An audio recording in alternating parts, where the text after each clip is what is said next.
জোটের সংকট কতটা গভীরে?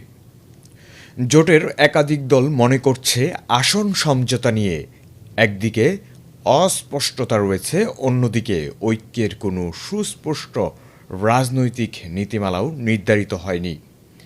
এবি পার্টির চেয়ারম্যান মুজিবুর রহমান মঞ্জু বলেন, দলগুলোর ঐক্যমতের ভিত্তিতেই একটি সুনির্দিষ্ট রাজনৈতিক স্মারক থাকা দরকার ছিল, যা এখনও হয়নি। তিনি জানান, এখনও পর্যন্ত সব দলকে নিয়ে একসঙ্গে কোনো বৈঠকও হয়নি। বিশ্লেষকদের মতে জামায়াতের সঙ্গে পীরকেন্দ্রিক ও কওমি মাদ্রাসাভিত্তিক দলগুলোর অতীতে সম্পর্ক ভালো ছিল না।